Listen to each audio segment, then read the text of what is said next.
একটা সময় এরকম ছিল, কন্ট্রোভার্সি ক্রিয়েটারদের কমেন্ট বক্সগুলো খুব বাজে বাজে কমেন্ট আসতো কমেন্ট বক্সগুলোতে, আর ব্লগারদের সবাই প্রচণ্ড ভালোবাসতো আর বিশ্বাস করতো। যুগটা কীরকম ফটাস করে পাল্টে গেছে। এখন ব্লগারদের কিছু কিছু ব্লগারদের, আমি সব ব্লগারদের অবশ্যই বলবো না, এই সমস্ত নচ্ছার পানামো মিথ্যেবাদী ব্লগারদের কমেন্ট বক্সগুলোতে এখন আর চোখ রাখা যায় না। সেই জন্য তারা কী করে, কমেন্ট হাইড করে, কমেন্ট ডিলিট করে, কিছু কিছু ভিউয়ার্সকে ব্লক করে তাদের চ্যানেলের একটু ক্ষতি তো হয়। আর কন্ট্রোভার্সি ক্রিয়েটারদের কমেন্ট বক্সগুলো দেখো এখন কত সুন্দর। তার মধ্যে আমার কমেন্ট বক্স তো সত্যিই ভালো, কিন্তু তার মধ্যে আছে না কিছু কিছু মানুষ তো লিখবেই।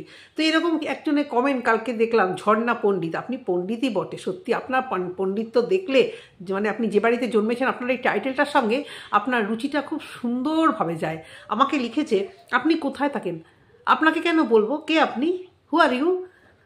আমার জায়গা কোথায় থাকি না থাকি দেখতে আসছেন? আমি ফুটপাতে থাকি, দেখে বোঝেন না যে ফুটপাতে থাকি? আমার ভিডিওগুলো দেখবেন, আমি ফুটপাতেই থাকি। পেয়েছেন অ্যান্সার? তারপরে লিখেছে, এত বাজে বাজে ভিডিও করেন, এত বাজে কথা বলেন, আপনার বাড়িতে কেউ শাসন করে না? হ্যাঁ করতো, যদি আমি বাজে কথা বলতাম অবশ্যই শাসন করতো, কিন্তু আমি জানি যে আমি কি করছি না করছি। আর আমার ভিউয়ার্সরা উত্তরটা পেয়ে গেছেন, তো আমি আপনাকে নিজেও রিপ্লাই দিয়েছি যে আমার কমেন্ট বক্সটা দেখুন, আমি কি কাজ করছি, আমার বাড়ির লোক কি বকে না বকে, আমি যাদের জন্য কাজ করছি, যে সমস্ত ভিউয়ার্সরা, তারা কমেন্ট বক্সে কী লিখছে একদম গর্বের সঙ্গে আমি তাকে ওয়েলকাম জানিয়েছি আমার কমেন্ট বক্সে। আমার কমেন্ট বক্স আসুন, যদিও আমার ভালোবাসার কিছু ভিউয়ার্স উত্তরও ওনাকে দিয়ে দিয়েছে।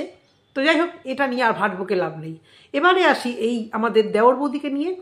1 বছর আগে যেদিনকে ওরা মানে জাস্ট পালিয়েছিল, সেই ভিডিও চোখের সামনে আমার এসেছে এবং সার্চ করে করেও দেখতে হয়, যেহেতু এখানে আমি কথা বলবো তো ভাটবকে তো লাভ নেই। আর আমার কাছে ওই হ্যালো ফোন করে খবর নিয়েও আমি ভিডিও করছি না, তাই জন্য তো খাটনি তো করতেই হবে। তো 1 বছর আগের করা ভিডিওতে যেদিনকে ও ভিডিওটা করে মানে লাস্ট যেদিন স্টপ করেছিল, সেদিনও অনলাইনে ফ্লিপকার্ট থেকে একটা কড়াই এনেছিল, লোহার কড়াই, যে কড়াইটা আমার বাড়িতেও আছে, থেকে ফ্লিপকার্ট থেকে লোহার কড়াই, দুটো ছোটো ছোটো হ্যান্ডেল, তার সঙ্গে একটা স্প্যাচুলা ফ্রি দিয়েছে, দারুণ দেখতে, আমার কাছেও আছে এখনও, ফ্লিপকার্টের সবথেকে ওটা দিয়ে যাচ্ছে, ফ্রি দিয়ে যাচ্ছে। তো ওকে দেখলাম, ও সেদিন ওই কড়াইটা এলো এবং কড়াইতে রান্না করছে পনির সমস্ত। তার মানে কি, তখনও কিন্তু ও কোনো ডিসাইড করেনি যে আমি কাল পরশু তরশু হঠাৎ করে পালিয়ে যাব। ও কিন্তু ভেবেছিল ঘরের থেকেই আমি এই নোংরামোগুলো চালিয়ে যাব, এই রাজপ্রাসাদ ছেড়ে আমি চট করে বেরোবো না। ওর কিন্তু আমার এখনও যেটা মনে হয় বেরোনোর কোনো প্ল্যান ছিল না, এবং সেটা প্ল্যান থাকলেও আরও কিছুদিন পরে আরও কিছু অ্যাকাউন্ট ভারী করে ওর যাওয়ার ইচ্ছে ছিল। সেই সব ভিডিওতে এবং আগে এখানে থেকে ও বলেছে যে আমার কাছে কি টাকা নেই, আমি এত সুন্দর বাড়ি করেছি, আমি তো নিজের অর্থে নিজের কষ্টের জন্য এত কষ্ট অর্জিত টাকা থেকে আমি এই বাড়িঘর করেছি। তারপরে বেরিয়ে গেছে সেই নভেম্বর মাসে। এরপর হিস্ট্রিটা তোমরা সবাই জানো, যারা না জানো তাদের জন্য বলি, 1 মাস ভিডিও দেওয়া পুরো টোটালি বন্ধ ছিল। তারপর যে ভিডিওটা স্টার্টিং করলো, হঠাৎ করে দেওরের মুখে একটা ইমোজির চাপকে দিয়ে ভিডিও দিয়েছে, আজকের থেকে আমার নতুন জীবন শুরু হলো, তোমরা হয়তো এই ভিডিও দেখতে অভ্যস্ত না, মানে ওর কথা অনুযায়ী, তবু তোমাদের ভালো লাগলে দেখতেই হবে। আর প্রতি মুহূর্তে বলেন আমি কাউকে জোর করে নিই আমার ভিডিও দেখতে, তখন কিন্তু হাত জোর করে করে বলতো আমাদের এখন ভিউজ দরকার, আমাদের এখন নিজের পায়ে দাঁড়ানো দরকার, তোমরা প্লিজ সাবস্ক্রাইব করো আর পাশে থাকো। এটাই তো ভিক্ষার থেকে কিছু কম না, এটাও তো একটা টাইপ অফ ভিক্ষা, যে আমি বেচছি, আমাকে আমার লাইফস্টাইল বেচছি, তোমরা প্লিজ আমাকে দাও। হ্যাঁ, ভিক্ষারীরা কিছু কাজ না করে শুধু বসে হাত পাতে, আর এখানে তোমরা সবাই এখানে কিছু করে তারপর টাকা চাইছি। তো সেই ভিডিও শুরুতে বলেছিল, থাম্বনেলও দিয়েছিল, ভিডিও আর করবো না ভেবেছিলাম, কিন্তু ক্যামেরার পেছনে যে আছে, তার মানে এই অকাল কুষ্মণ্ডা দেওর, যেটা বলেছিল না আমি এই সোশ্যাল মিডিয়া আমার ভালো লাগে না, সোশ্যাল মিডিয়াতে আমি নেই, কিন্তু এই দেওর ওকে বাধ্য করেছিল, মানে জোর করেছিল যে তুমি এই ভিডিও করো। কারণ দেওর নিজেও জানে যে ফসকা মাল, যে টাকা পয়সা নিয়ে চলে গেছে সেরকম, সেই সব নিয়েও কিন্তু ওরা প্রচুর ভিডিও করেছে। বললাম না, ওরা যেটা সত্যি সত্যি সেটা কিন্তু ওরা মানে নিজেরাই টাইটেল থাম্বনেলে দিয়ে দিয়ে কিন্তু ভিডিও করেছে। এটা কিন্তু একটা বিশাল চালাকি। আমি কি চোর, আমি কি দেওরকে বিয়ে করেছি, এই সমস্ত টাইটেল দিয়ে প্রচুর ভিডিও করেছে, যাতে মানে লোকেরা ভাবে যে না এটা সত্যি কথাই বলছেন। অন্য কমেন্ট বক্সে এদের বাজে কমেন্ট এসেছে, তা সেখানে 30 লাখ টাকার ভিডিও কিন্তু একটা উঠে গেছে, এবং সেই যে টাকা ও ঝাঁপিয়ে নিয়ে গেছে অ্যাকাউন্টে, সেটা ও জানে যে বসে বসে খেলে কুবেরের ধনও শেষ হয়ে যায়। সেই জন্য আমাকে এই চ্যানেলটা চালাতেই হবে। সেখানে ভিউজ কীরকম আসতো, ওই ধরো তোমার 2000, 2500, 7000, 4000, আস্তে আস্তে এরকম ভিউজ আপ হতো। তারপর যাই হোক এরকম এই সেদিনকে মানে ওই লাস্ট যে 1 মাস পরের দেওয়া ভিডিওতে দোকান বাজারে গেছে, অনেক কিছু কেনাকাটা করেছে, তার মধ্যে জ্ঞানের তো পাহাড় আছেই, এবং কন্টিনিউয়াস বলেছে যে আমাদের নিজের পায়ে দাঁড়াতে হবে, আমরা খুব হিসেবি, আমাদের এখন প্রচুর পয়সা রোজগার করতে হবে, তারপরে আমরা কিছু টাকা নিয়ে আসিনি, কন্টিনিউয়াস এই সমস্ত পরপর ব্লগিংয়ে এই সমস্ত বলেছে। যারা আমাদের নামে আং ফাং বাং বলছো, কারা বলছো তাও জানি, তখন তো আমরা কন্ট্রোভার্সি ক্রিয়েটাররা বলতাম না, তার মানে তখন কারা বলতো, নর্মাল ওর ভিউয়ার্সরা তাদের কথারও রিপ্লাই দিতে বসতো। তখন কি জানতো না কন্ট্রোভার্সি ক্রিয়েটার, আমরা ওদের ভিডিও ওই অনেক আগে একটা দুটো দেখেছিলাম, এত মাইন্ডও করিনি, দেখার হয় দেখে গেছি। তো সেই কথা বলছে, যারা আংবাং ছড়িয়েছো, আমরা পুরো খালি হাতে নিঃস্ব হয়ে বেরিয়ে এসেছি, এখান থেকে আবার নতুন জীবন আমরা শুরু করব। ভাবতে পারছো কতদূর মিথ্যে কথা বলছে। এবং সেই বাড়িতে গিয়ে কন্টিনিউয়াস ব্লগিংয়ে দেখা গেল একটা 36,000 একটা ওই ওয়ার্ড্রপ কিনেছে, টুকটাক এই খাট, টুকটাক মানে বাসনপত্র, আরও তো আদার্স কিছু ছোটোখাটো জিনিস, সেগুলো প্রচুর কিনেছে। কারণ বারবারই বলা হচ্ছে এটাতে একদম সত্যতা যে অ্যাকাউন্ট ট্রান্সফার করেছে এবং প্রচুর গয়নাগাটি যা ছিল বেশ তখনকার মতো জিনিস নিয়ে গেছে। শীতের জিনিস নেয়নি, অনেক কিছু নেয়নি, কিন্তু আসল যে টাকা এবং ডকুমেন্টস প্রচণ্ড চালাক, তো সেগুলো কোনোভাবে ও গুছিয়ে নিয়ে গেছে। বুঝতে পেরেছি, যাওয়া আসার 2 দিন আগে সেগুলো গুছালেই তো ব্যাস এনাফ। ওদিক থেকে ফোন এসছে, সেও চলে এসছে, তো বেরোবে মানে পালিয়ে যে আসবে এটা তো ভাবেনি, ও তো ভেবেই ছিল যে ওইখানে থাকবো, ওইখানে থেকে নষ্টামো নোংরামো করে যাব, এই সমস্ত করে যাব। উনি কোনোদিন ধরতেও পারবে না, ধরতে চাইবেও না, ধরতে চাইলে তখন দেখা যাবে, এক না একদিন পালাতো হয়তো, কিন্তু দেন যে পালাবে সেটা কিন্তু তখন ওদের প্ল্যানিংয়ে ছিল না। তারপর ওই সমস্ত জিনিস কিনলো, এবং সেই সমস্ত ভিডিওতেই বলা আছে যে আমাদের এখন সেভিংস করতে হবে, আমরা পুরো ঘর ফাঁকা করে শরীর খারাপের পেছনে আর এই ঘরে ফার্নিচারের পেছনে এত পয়সা খরচা করে ফেলেছি, আমাদের কাছে আর তেমন টাকা নেই। ভাবতে পারো, ওই শেয়ানা দুখানা দেওর বৌদি, তারা নাকি তাদের ওই ইউটিউবের টাকায় আর ওই ছেলের টিউশনির টাকায়, সেই টিউশনির টাকায় নাকি সে এত কিছু করে বেরিয়েছে। 36,000 টাকার একটা কাভার, আরও তো আছে অনেক কিছু টুকটাক। ওই ঘরে একটা সংসারের সেট আপ করতে তো অনেক জিনিস লাগে। তাহলে তোমরা বিশ্বাস করো, তখন ও ইউটিউব বা ফেসবুক থেকে এত টাকা রোজগার করতো, ও বলছে পুরো হাত ফাঁকা করে আমরা খরচা করে ফেললাম। যে মেয়েটা এত শেয়ানা, এত মানে মিতব্যয়ী, এত গুছানি, সে তার হাত ফাঁকা করে ঘরে জিনিস করবে, যেখানে সে অসুস্থতা, তো তখন থেকে অসুস্থতাটা চলছিল, তার মধ্যে জিনিস কেনা। অসুস্থতা, একটা বড় অসুখ যদি মানুষের ঘরে থাকে, এটা তো কমন সেন্স। আগে আমি আমার অসুখের জন্য টাকাটা রাখবো, যেখানে প্রতি মুহূর্তে বলতো কারোর কাছে হাত পাতবো না। এখানেই হচ্ছে কথা। ও ধান্দাবাজি ছিল, ও বরের কাছ থেকেও টাকা খিঁচবে বাচ্চার জন্য এবং ইসের জন্য, নিজের জন্য, এবং সেটা করেওছে, যে বাচ্চার জন্য টাকা এবং নিজের জন্য টাকা নিতে মানে ওর লোভটা এই পর্যায়ে বেড়ে গেছে। চিটিংবাজ মহিলা তো, চিটিংবাজ দেওর। তারপর এ বলছে যে আমি না কি দূর এই পাম্পটা এই সবাই চালায়, এ বলছে যে আমি একটু আওয়াজ হলে কিছু মানিয়ে নিও। তো ও বলছে যে আমি নিজের টাকা হাত ফাঁকা করে এগুলো কিনলাম, আর ওই টিউশনের টাকা, কিসের টিউশনি করতো, আজকে থামলে তোমাদের দেখো দিয়ে দিয়েছি, একদম মানে ক্লাস শিলিগুড়িতে একটা কন্ট্যাক্ট নাম্বার দিয়েছিল, ইউকেজি থেকে ক্লাস 5 টিউশনি করতো, তার আবার এত বড়াই, সিবিএসসি আইসিএসসি বোর্ডের ক্লাস 5 অবধি পড়াতো। ক্ষমতা থাকতো তুই 8, 9 পড়াতি, দেখাতাম। ওই ক্লাস 5 অবধি অনেকেই পড়াতে পারে, সিবিএসসি বোর্ড, আইসিএসসি বোর্ড, যেখানে স্কুল থেকে মোটামুটি গাইড, ওই ছোটো বয়সে ইংলিশ মিডিয়াম স্কুলগুলোতে একটু বই আর স্কুলের কপিগুলো ফলো করলেই যে কোনো কারোর পেটে এইটুকু বিদ্যা থাকলেও মোটামুটি সে পড়াতে পারে। সেই টিউশনি পড়াই এত অবধি, আমি দেখছি আর হয়ে যাচ্ছি। আমি তো ভাবলাম কোন 11, 12 সায়েন্স ও পড়িয়ে বেড়াচ্ছে। আমি তো আগেই বলেছি, ওর ঘরে যে বাচ্চাগুলো আসে পড়তে, যেগুলোকে দেখিয়েছিল ওগুলো ছোট, সেই টিউশনির বড়াই ও দেখিয়ে যাচ্ছে যে আমার বর টিউশন করে।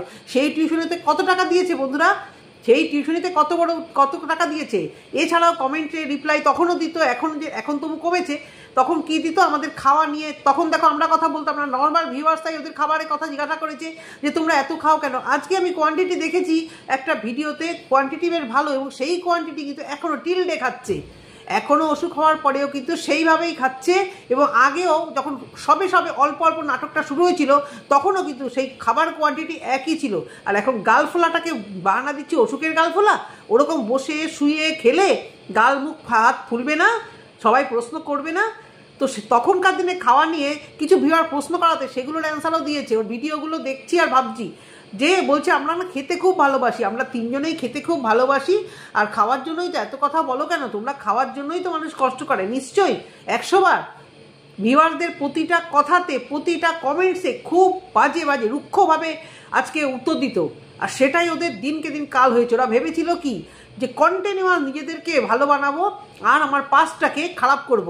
এটুকু জানে না যে খারাপ বলতে বলতে বলতে বলতে যে সবাই ওদের মুখে তুতু মারবে। বলছে কি আমরা একদিন দেখিয়ে দেবো, সবার মুখ বন্ধ করাবো। সেই দেখাতে গিয়ে আজকে কি ওদের মুখ বন্ধ হচ্ছে না? ওরা কি বলবো কালকে ভিডিও নিয়ে অবশ্যই বলবো, আগে কিছু আগেরটা বলে নি, কালকে ভিডিও দেখেছি সেখানে যে কিভাবে বাচ্চাটাকে বেচছে।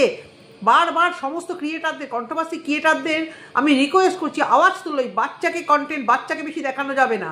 বাচ্চাটাকে দেখিয়ে সিম্প্যাথি বার করে দেবো, কিন্তু বলে দিচ্ছি বাচ্চাকে অত দেখাবি না, বাচ্চাকে নিয়ে সিম্প্যাথি কার্ড খেলবি না, নিজেদের ব্লগিংয়ে যা পারবি দেখাবি, আর কন্ট্রোভার্সি ক্রিয়েট করবি তো মিথ্যে কথা বলবি, জিপটা টানবো সারাশি দিয়ে আর ডিপ টেনে ছিঁড়ে দেবো, যেরকমভাবে মুখোশটা ছিঁড়ে দিচ্ছি।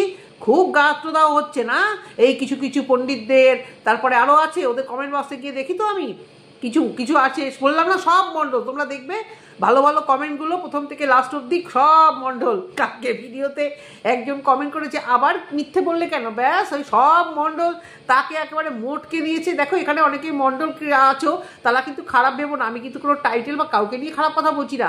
আমি বলছি এদের কমেন্ট বক্সে এই মণ্ডল যারা আছে তারা কারা। সেই মহিলা শুধু জিজ্ঞাসা করেছে যে কেন এত মিথ্যা এত মিথ্যে কথা, আবার কি মিথ্যা বলছো, ব্যাস তাকে একেবারে মানে ধুয়ে দিয়েছে। যত মণ্ডল পারে সব মণ্ডল মিলে ধুয়ে দিয়েছে। আমি হাসবো না কাটবো, কোথায় যাবো বুঝতে পারছি না। এই যে বড় বড় কথা বলে না, আমরা কারুর থেকে জিনিস নেইনি, কারুর থেকে জিনিস বাগাইনি, বউ বাগানোর দামরা বেটা, আর বরের থেকে টাকা বাগানোর ধামড়ি মহিলা।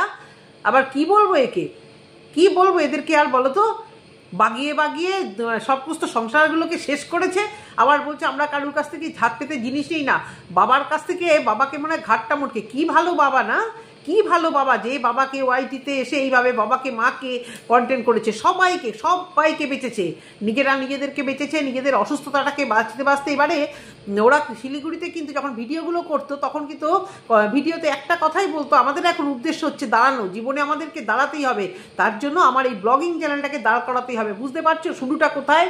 যখন দেখছি ব্লগিং চ্যানেলটা ওদের মেন রোজগার, ওই ছেলেকে দিয়ে আর কিচ্ছু হবে না, একটা অকাল কুসুমরা, সে যে নাকি শুধু ঘরে বিছানা করবে, খাওয়াবে, শোয়াবে, বসে থাকবে, এসব করে আর বাইরে কাজ করতে যেতে পারবে না। আর এই ছেলেও ভাবছে আমিও যদি ঘরে বসে কাপড় কাচি, ধুই, একটুখানি নিজের মানে গুডউইলও হবে, আবার সঙ্গে ঘরেও থাকা হবে, বউয়ের কাছে থাকতে হবে। অ্যাকচুয়ালি দুজনের লাইফটা, দুজনের এই যে একসাথে থাকাটা, এরা তো পুরো একটা মিথ্যের উপরে দাঁড়িয়ে। মানে ও একটা 2 নম্বরই কাজ করেছে বৌদিকে ভাগিয়ে, যেটা কখনো স্বীকার করেনি, উল্টো পাল্টা এক্সকিউজ দিয়েছে যে এই ছেলে ফেসবুকে আলাপ, এই ছেলে আমার পাড়ার ছেলে, কখনো বলেনি যে এটা আমার দেওর, কিন্তু টাইটেলে খেলেছিল কোনো এক ভিউয়ারদের কথায়। ও নাকি জানতো কারা কারা ওকে বাজে কমেন্ট করে, ও নাকি পুরোপুরি জানতো ওদের কোন শত্রু, যারা নাকি ওদের ভালো দেখতে পারে না, তারা নাকি কমেন্ট বক্সে বাজে বাজে কমেন্ট করতো, এবং সেই জন্য কমেন্টগুলো ডিলিট করতো আর কমেন্ট বক্স বন্ধ করতো। আর এই যে ছেলের কথা বলছি, দেওরের কথা বলছি, সেই দেওর হচ্ছে 2 নম্বরই, মানে বৌদির প্রেমে পড়ে বৌদিকে ভাগিয়েছে। আর দেওরও জানে এই আমার বউটা, এও 2 নম্বরই, যে নিজের বরকে ঠকিয়ে দিয়ে চলে এসছে। তাহলে ওদের ভিতটা মিথ্যার উপর হলো কি না? দুজনেই দুজনকে পাহারা দিয়ে রাখবে, কারণ এও ভাবে যে ও কখন ফসকে যায় অন্য বৌদিকে দেখে, আবার এও ভাববে এ কখন ফসকে যায় অন্য দেওরকে দেখে। কোনোদিন দুজনের মধ্যে ভালো সম্পর্ক হবে না, যেটা ওরা দেখাচ্ছে প্রত্যেকটা রিলসে যে দেখাতে চাইছে যে প্রচণ্ড ভালো স্বামী স্ত্রীর বন্ডিং, সেখানে একটা অবিশ্বাসের আর একটা মানে ইনসিকিওর একটা সংসার ওরা বাঁধার চেষ্টা করছে। রেজিস্ট্রি দিয়ে বাঁধলেই সব কিছু বাঁধা হয় না। রেজিস্ট্রি ম্যারেজ হয়েছে, যা হয়েছে তোরা জানিস কি হয়েছে, আর তোদের মা বাবারা জানে কি হয়েছে। মেয়েটার মা বাবা কিভাবে এই অসভ্য মেয়েটিকে সাপোর্ট করছে। নিজের আগে একদিন ভিডিওতে বলেছিল যে আমার মা বাবা, আমি যদি একটা মেয়ে হতাম তাহলে সব কিছু আজকে আমারটা মেনে নিত, যেহেতু আমি একটা মেয়ে। তাহলে বুঝিস না যে নিজের সংসারটা তো শেষ করেছিস, ওই দাদার সংসার হবে 2 দিন পরে। তোর মতো একটা দরজাল একটা বিবাহিত দেওর নিয়ে যদি বাড়িতে ঢোকে, সেই সংসার কোনোদিন ঠিক থাকে বন্ধুরা? তার মধ্যে মুখোরা, যেরকম ছেলেটা মুখোরা সেরকম ওই মেয়েটা মুখোরা, আর মিথ্যের পাহাড়। তারা ওই শ্বশুরবাড়ির কাছে এসে থাকবে, মা বাবা কোনোদিন চায়নি কি ওই মেয়েকে বাড়িতে নিয়ে আসতে। বলছে মা বাবা ওর কষ্ট বোঝেনি, মা বাবা বুঝতে চায়নি, কারণ বোঝা হবে তাই। সবই তো বুঝিস, তাহলে এখন আবার গিয়ে ঘাড়ে পড়েছিস কেন? এখন আমার মা বাবার ঘাড়ে গিয়ে পড়েছিস কেন? যখন জানতি যে পড়তেই হবে, তাহলে এই মিথ্যে কথাগুলো বেচলি কেন? মা বাবা জানবে কি করে? মা বাবা তো জানে যে পাত্রের কাছে পাত্রস্থ করেছে তার মেয়ে, আমার মেয়ে যতটা বলছে ততটা নয়। দেখো, আমি কোনোদিন আমি ওর হাজবেন্ড অর্ণববাবুকে আমি পুরো ফুল সার্টিফিকেট 100-100 কোনোদিন দিতে পারবো না, এবং দেবও না। প্রতিটা সংসারে অশান্তি থাকে, প্রত্যেকটা সংসারে সবার মধ্যে দোষগুণ থাকে। এই যে উনি যেটা করে এখন ডিপ্রেশনে গেছে, সেটা নিশ্চয়ই উনি করতো, যেটা ও পছন্দ করতো না। একটা অসন্তোষের কারণেই তো সংসারের মধ্যে একটা বিভেদ আসে। তারপরেই থার্ড পার্সন এখানে ঢোকার চেষ্টা করে, এবং থার্ড পার্সন আগে থেকে ঢুকলেও সেখানেও অনেক সময় হয় কি, মানে অন্যরকম যদি এই অর্ণবাবু হতো হয়তো, তাহলে হয়তো সেই থার্ড পার্সনকে মন থেকে বার করে নিতে পারতো। আমি অন্য লোকের কথা শুনে একে একদম 100-100 কিছুতেই দিতে পারবো না। যে আমাকে যতই বলুক, প্রত্যেকটা মানুষের মধ্যে খোট থাকে, প্রত্যেকটা মানুষের মধ্যে। তোমার মধ্যেও খোট ছিল, এবং তোমার মধ্যে সব থেকে বড় খোট ছিল প্রতিবাদ করতে পারোনি, নিজের জগতে নিজে ব্যস্ত ছিল। বাচ্চাটার মুখের দিকে তাকিয়ে চরম প্রতিবাদ করা উচিত ছিল, যেটা এখন হয়তো করার চেষ্টা চলছে। নিশ্চয়ই তোমরা যারা বলছো যে অর্ণববাবু কেন স্টেপ নেয়নি, তোমরা আগামী দিনে নিশ্চয়ই দেখতে পাবে কি হতে চলেছে। এরা যদি ওয়াইটিতে থাকে, আমরা যদি ওয়াইটিতে থাকি, আমরা নিশ্চয়ই তোমরা জানতে পারবে যে উনি কিছু স্টেপ নিয়েছে কি না নিয়েছে, এবং আগামী দিন কি হতে চলেছে। বাচ্চাটাকে মামা বাড়ি রাখা, বাচ্চাটাকে মামা বাড়িতে রেখে এখানে হানিমুন মানানো, বাচ্চাটাকে ওখানে সেট আপ করছো, বাচ্চাটা তোমাদের সঙ্গে থাকতে চাইছে না, থাকতে চাইবে কি? চোখের যে ব্যান্ডেজের ভিডিওটা, ওই ভিডিওটা দেখে এই বাচ্চা নাকি বমি করে ফেলেছিল ওই ব্লাডটা দেখে, ডাইরেক্ট যখন দেখেছে। এবার সেই বাচ্চাটাকে দিয়ে ওই ভিডিওতে শর্টস ছেড়েছে, ভয়েস দিয়ে, দেখো আমার মায়ের কি অবস্থা, দেখো আমার পুরো এই জায়গায় পুরো রক্ত, দেখো আমার মায়ের চোখের কি অবস্থা শর্টগুলোতে। তাহলে যে বাচ্চা ওই সমস্ত রক্ত যদিও বা দেখে থাকে, বা নাই, যদি মিথ্যেও হয়, সেই মিথ্যে এই বাচ্চাটার ভিতরে বপন করে তাকে দিয়ে তোমার ভয়েস ওভার দিয়েছে। তাহলে বাচ্চাটাকে কি মানসিকতায় বড় করছে বুঝতে পারছো? ওই মেয়ে বাচ্চাটাকে চরমভাবে মারে। তোমরা কি ভেবেছো বাচ্চাটাকে মারধর করে না? এবং সেই জন্য বাচ্চাটা ওদের ধারে কাছে থাকতে চায় না, পালিয়ে বেঁচে দিদার কাছে যায়। বাচ্চাটার কি লাইফ? স্কুল নেই, ড্রয়িং ক্লাসে দেবে বলেছিল, ড্রয়িং ক্লাস নেই, কিচ্ছু নেই, খেলাধুলো কেন? স্কুলটা না হয় স্টপ আছে, এই সমস্তগুলোতে দেওয়া যাচ্ছে না। নাটক বাস বেহায়া টাইপের মা হয়েছে, কাকা হয়েছে। বাচ্চাটাকে নিয়ে চিন্তা নেই, পড়ে রয়েছে বউয়ের নটাঙ্কি, শরীর খারাপ, বউকে কিভাবে পা ধোয়াতে হবে, বউকে কি করে তেল মাখাতে হবে, বউকে কি করে হাত পা মেসেজ করে দিতে হবে। বাচ্চাটাকে নিয়ে ভর্তি করাতে পারছে না কিছুতে, ড্রয়িং ক্লাস নেই সামনে এতে। বাচ্চাটাকে বলছি তো ওই দিদা বাড়িতে একেবারে দিদাও নাও করে দেবে, দিদা দাদু না তোমরা মানুষ করো, আমরা এবার ঝাড়া হাত পা পালাতেও সুবিধা হবে, বা ঝাড়া হাত পা পালাবো আর এখানে বসে বসে হানিমুন করবো। থাক বাচ্চাটা ওইখানে, বিয়ে করার পর থেকেই তো বাচ্চাটা কাবাব মেয়ে হাড্ডি হয়ে আছে। তাহলে একে এবার দুর্গাপুরে এসছি, একে না সরালে হানিমুনও বা কী করে হবে, তারপরে মিথ্যাচারী বা কী করে হবে? ওই বাচ্চাটা ভয়েস ওভার দিয়েছে, বাচ্চাটাকে কীভাবে মিথ্যার উপর দাঁড় করিয়েছে যে আমার মা কবে ঠিক হবে, তোমরা একটু প্রার্থনা করো ভগবান, আমিও একটু প্রার্থনা করব, দেখো আমার মায়ের চোখে কি হয়েছে। ভাবো, একটু খারাপ লাগে না যখন ওই একটা পেশেন্টকে দিয়ে এরকম ক্যামেরা দিয়ে দাঁড় করিয়ে এগুলো দেখায়? আজকে যাদের সত্যি রিয়েল হয়েছে, রিঙ্কি লাইফস্টাইল দেখাচ্ছে বাধ্য, কারণ ওকে কেউ বিশ্বাস করছে না এবং বিশ্বাস করবেও না। কেন জানো? আমি একটাই কথা বলি, আমি কেন এই নিয়ে বেশি কথা বলি না, এই ওয়াইটির জগৎটা এরকম হয়ে গেছে না, কেউ আর কারোর পাশে না দাঁড়াতে চাইছে না সেইভাবে, যতই চেষ্টা করি। আর এটা বললেও ভুল হবে, দেখো ভিউয়ার্সরা, যে কোনো ভিউয়ারদের উপর আমরা জোর করতে পারি না, কারণ সবারই পাড়ায় এরকম কিছু, মানে হয়তো যাদের সামর্থ্য আছে, সবটা তো ওয়াইটিতে সবাই দেখায় না, পাড়ায় এরকম অনেক কিছু কমিটমেন্ট থাকে, দিতে হয়। আমাদেরই তো, আমাদের পাড়ায় পুজো হলে, তোমরা জানো কলকাতার পাড়ার পুজোগুলো হলে কিভাবে জবরদস্ত করে মোটা মোটা টাকাগুলোকে, মানে চাঁদাটা তোলা হয়, কিভাবে টাকাটা নেয়, মানে দিতে বাধ্য তোমরা। তো এরকম অসুস্থ পেশেন্ট বলো, কাউকে রক্তদানের টাকা দেওয়া বলো, এগুলো সব করতে হয় আমাদেরকে। তো এরকম অনেকেরই নিশ্চয়ই, অনেক ভিউয়ারদেরই এরকম পাড়ায় কিছু কমিটমেন্ট থাকে, তার মধ্যে তাদের বাড়িতেও নিশ্চয়ই অনেক অসুস্থ পেশেন্ট থাকে, খরচাটা সব দিকে যায়। আর ওই সবাই বলে না, তোমরা 20 টাকা করে দাও, 15 টাকা করে দাও, দেখো ওগুলো দেওয়া যায় না, ওগুলো কেউ দেয় না, 20 টাকা 15 টাকা কেউ কাউকে দেয় না। আর এত মিথ্যা হয়ে গেছে না এখন এই ওয়াইটিতে, কারুর ভরসায় চিকিৎসা আমার মনে হয় যার যেরকম সামর্থ্য ভাই সে সেরকমই করুক, যার যেটুকু আছে তাদের যদি কপালে বাঁচা থাকে বাঁচবে, আর না বাঁচা থাকলে আর কি করা যাবে, কিছু তো করার নেই। কিন্তু ওয়াইটিতে এই মিথ্যাচার এত ছেয়ে গেছে না, কাউকে সত্যিই জোর করা যায় না, কারোর কাছে এক্সপেক্টও করা যায় না যে এসো ভাই সাহায্য করো, কারণ সবার পার্সোনাল লাইফ আমরা জানি না নর্মাল ভিউয়ারদের। এ কেন টাকা দিল না, সে কেন টাকা দিল না, এটা আমরা ভিউয়ারদের জোর করতে পারি না। এখানে ভিউয়ার্সরা ভিউজ দিতে এসছে, আমাদের কথা শুনতে এসছে, তার মানে আমরা তাদের জোর করতে পারি না। আর এতটা মিথ্যাচার ছেয়ে গেছে না, আজকে একজনকে তো সাহায্য করবে ভিউয়ার্সরা, কালকে আরেকজন দেখা যাবে, এরকম তো অনেক আছে বলো। এবার ভিউয়ার্সরা তখন এড়িয়ে যাচ্ছে, আরও মিথ্যাচারের জন্য আরও এড়িয়ে যাচ্ছে, এটাই হয়ে গেছে ফ্যাক্ট। তো এই সমস্ত পুরোনো দিনের হিস্ট্রি টেনে টেনে টেনে টেনে কেন বলছি, তখন ভিউজ ছিল একটু একটু, ওই 5, 6, 8, 10, তারপর একটা ভিডিওতে ভিউজ হলো যে আমি পরিবার থেকে কেন, আমার মা বাবা কেন আমাদের সাথে থাকে না, মনে হয় সামথিং এরকম একটা কিছু, সেটাতে ভিউজ হয়েছিল প্রায় 70-75 হাজার। তারপরেও আস্তে আস্তে করে এই যে যখন ভয়ানক অসুস্থ, ভয়ানক চোখ ফেটে রক্ত এই যে দেওয়া শুরু করলো, এই কয়েকটা ভিডিওতে 1.5 লাখ 2 লাখ ছাড়িয়ে গেছে। তাহলে ও যে বলেছিল যে আমার ক্যামেরার পেছনে যে লোকটা ক্যামেরা ধরে আছে, মানে ওই বজ্জাত দেওরটা, বউ ভাগানো একজন ভিউয়ার্স বলেছে দুপুর দেওর, বলছে দুপুর দেওর আছে না, বৌদিবাজের কাছে দুপুরবেলা আসে, যে সারাদিনই আসে, বাচ্চাটাকে দেখছো না শান্তিং করে দিয়েছে।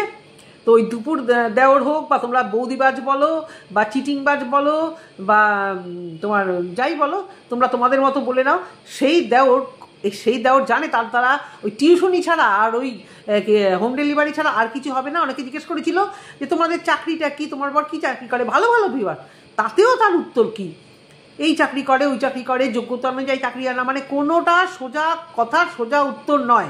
তাহলে এই মেয়ে কি ভালো সংসার করার মেয়ে, যে সোজা প্রশ্নের সোজা উত্তর? এর জন্মলগ্ন থেকে এ নচ্ছারগিরি, মিথ্যাবাদী, এর রক্তে রক্তে ঢুকে গেছে।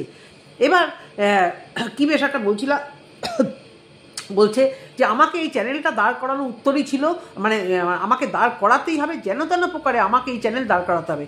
তাহলে যেন তেন প্রকারে দাঁড় করানোর জন্য এ যখন দেখলো পাস্ট বেঁচে কিছু হচ্ছে না, তখন আশ্রয় নিল চোখের রক্ত, মাথার রক্ত, পায়ের রক্ত, গায়ের রক্ত। আজকে না গতকাল বোধহয় ওই চোখে ব্যান্ডেজের ভিডিওটা যখন আমি দেখলাম, তোমাদের পারলে আমি থাম্বনেইলে অনেক কিছু চিপকে দেবো, যখন ব্যান্ডেজটা খোলা হলো, পুরো নেল পালিশ বা আলতা বা টমেটো সস আঙুলে নেবে, নিয়ে এরকম করে জাস্ট ছুঁড়ে মারবে চোখের আশেপাশে, চোখটা বন্ধ করে, দেখবে এখানে পুরো ছড়িয়ে ছিটিয়ে এসে গেছে, সেইটাকে বলেছে চোখের রক্ত। আচ্ছা, এই বেটাটা কি ডাক্তার? এই দেওরটা কি ডাক্তার? কোন জাদুতে শিলিগুড়িতে বিনা ট্রিটমেন্ট, দুর্গাপুরে বিনা ট্রিটমেন্টে এই মেয়ে সুস্থ হয়ে গেল?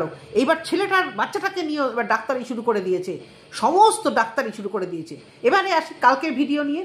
ভিডিও শুরুতে বাচ্চাটার পায়ে ব্যথা, পা ভেঙে গেছে, এক্সরে করতে হবে, মানে এখন তোমরা বুঝতেই পারছো, কি আর বলবো, তোমরা আমাদের থেকে বেশি ইন্টেলিজেন্ট ভিউয়ার্সরা, যা সব আমাদেরকে চোখে ধরিয়ে দেয় না, তোমাদের জাস্ট চ্যানেল নেই আর আমরা এখানে চ্যানেল খুলেছি। তোমাদের মানে বুদ্ধি, তোমাদের সত্যি চিন্তাধারাগুলো স্যালুট জানাতে হয় ভালোবাসার ভিউয়ারদের, সত্যি কথা। তো ওই বাচ্চাটাকে অসুস্থ বলে বাচ্চাটাকে বেচা শুরু করবে, সেটা হচ্ছে নেক্সট টার্গেট। তো সেই রাস্তা তো আমরা হতে দেবো না। বৌদির কি জ্বর, শুয়ে আছে, সকালবেলা শুয়ে থাকে, আর দেওর গিয়ে ওখানে প্রাতক্রিয়া করে তারপরে আবার নিজের কাজ নিজে করতে থাকে। কাজের যে আসে কাজ করতে, তাকে দরজা খুলে দেওয়া, সেই বাচ্চাটা দরজার কাছে দাঁড়িয়ে দেখছে যে এরা ঘুমাচ্ছে। সেই বাচ্চাটা, তার মাও ভাবছে কীভাবে মিথ্যাচার করছে, নিজের বাচ্চাটা তো ভাবছে এই যে আজকে আমার বাবা মা এইভাবে মিথ্যাচার করছে, আমি ভাবি কি এ বড় হয়ে নাকে চোখে মিথ্যা কথা বলবে, মানে দিনকে রাত করে মিথ্যা কথা বলবে, তখন আফসোস হবে যে বাচ্চার সামনে আমরা কীভাবে এই নছল্লাগিরি শুরু করেছি। তো বাচ্চাটার পায়ে ব্যথা কিচ্ছু হয়নি, খেলতে গেলে একটু লাগবে। আমি থাম্বনেল দেখি, কালকে রাত্রে ভিডিও দেখি, মটকা গরম হয়ে গেছে যে এই নাটক শুরু হয়েছে, আজকে সকালে দেখবো, দেখে তারপর ভিডিও করতে বলবো। 2-3 বার কেন ভিউজ দেবো এই নচ্ছারগুলোকে? হ্যাঁ, তো বাচ্চাটার পায়ে ব্যথা হয়তো একটু পায়ে লেগেছে, বাচ্চা তো লাগতেই পারে, সেই জন্য এই মায়ের আজকে আর ঘুম হবে না, বাচ্চা ছাড়াও থাকতে পারে না, সব ছাড়া থাকতে পারে। সেই পায়ে ব্যথা মা কী করলো, বাচ্চাটাকে সেই অসুস্থ দিদার কাছে, দিদাও নম করে দিয়ে চলে আসলো, বাচ্চাটাকে ম্যাক্সিমাম ওখানে শান্তিং করছে। এদিকে এর ঘুম হবে না, একটা বাচ্চার পায়ে ব্যথা, বাচ্চার শরীর খারাপ, ঘুম হবে না, বাচ্চাটাকে দিদার কাছে ছেড়ে দিয়ে আসলো। যে বাচ্চা দূরে থাকলে, আরও যে কোনো মানুষ সুস্থ থাকলে দূরে থাকলেও চিন্তা হয়, সেই বাচ্চার পায়ে ব্যথা নাকি ঘুম হবে না। এইগুলো এই নর্মাল ভিউয়ার, তোমরা তোমাদের চোখ মুখ দেখে দেখছো, চোখ মুখ কান দিয়ে ভিডিও দেখছো, চোখ দিয়ে দেখছো, নাকি শুধু সাপোর্ট করতে হয়, গঙ্গা জলে ভেসে গিয়ে ধুয়ে গিয়ে যা পাচ্ছ, যা দেখাচ্ছে তাই বিশ্বাস করে দিচ্ছ? তোমাদের ঘটে কি কিচ্ছু নেই? এই যে সাম মণ্ডল, তোমাদেরকে বলছি, যারা এখানে ওদের এখানে ভালো কমেন্ট করছো, কদিন আমাদের এখানে খুব জ্বালান জ্বালিয়েছো, এখন আর তাদেরকে আর খুঁজে পাওয়া যাচ্ছে না আমাদের কমেন্ট বক্সে। তো বাচ্চাটাকে শরীর খারাপ দেখিয়ে ভিডিও তো করবে, এটা তো জানাই কথা। এবার তো কন্টেন্ট বাচ্চা, সব কিছু হয়ে গেছে, এবার বাচ্চা। এবার ওই বৌদির নাকি বিশাল জ্বর, খাটের তলায় কম্বলের তলায় শুয়ে শুয়ে বৌদিকে জিজ্ঞাসা করছে, বর এত অসুস্থ, বর এই বউ ওষুধ খেয়েছিলি, কি খেয়েছিলি, কালকে খেয়েছিলি, রাত্রিবেলা ওষুধ খেয়েছিলি, সকালে ওষুধ খেয়েছি। আর বৌদির সঙ্গে মাগো কি হাই তুলছে, হাই তো উঠবেই। ওই রকম কাজ না করে যদি সারাদিন পড়ে পড়ে খায় আর শুয়ে থাকে, ওরকম খোদার কাশি হবে না তো কি হবে গো? তো ঘুম তো পাবেই কাজ না থাকলে। ওই কি যেন বলে, বৈঠন ঘরে খাইতন বেশি, একটা কথা আছে চট্টগ্রামীদের ভাষায় বোধহয়। যারা যত বসে থাকে সেই ঘরে খাইও বেশি। বসছে না, নড়ছে না, খিদেও পাচ্ছে। অনেকে বলে খাটলে খিদে হয়, বসে থাকলে খিদে পায় না, একদম ভুল কথা।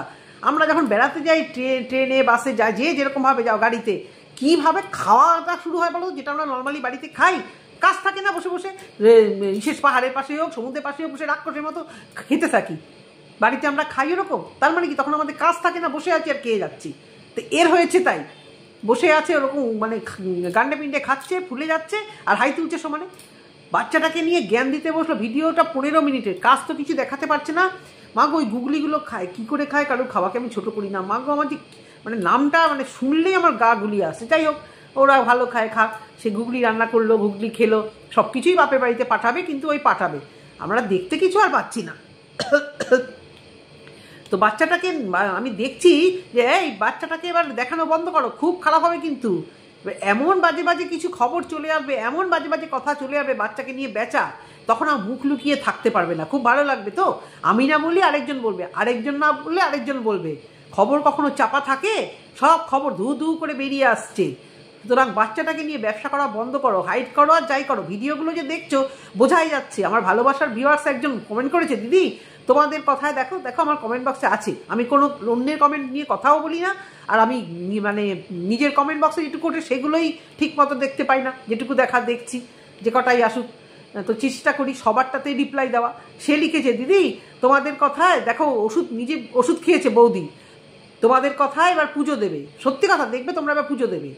বাচ্চাটাকে এক্সরে করাতে না নিয়ে যাওয়ার থেকে বড় দরকার ছিল ক্রিসমাস ইভে যে গিফটটা দেওয়া হয়, সেই গিফটটা নিতে যাওয়ার। আচ্ছা, আমাদের ঘরে আমার ছোটো বাচ্চাকে আমরাও গিফট দিতাম। আমার ছেলে যখন ছোটো ছিল, মেয়েও যখন ছোটো ছিল, তখন আমরাও এরকম আগের দিন রাত্রিবেলা বালিশের তলায় রেখে দিতাম।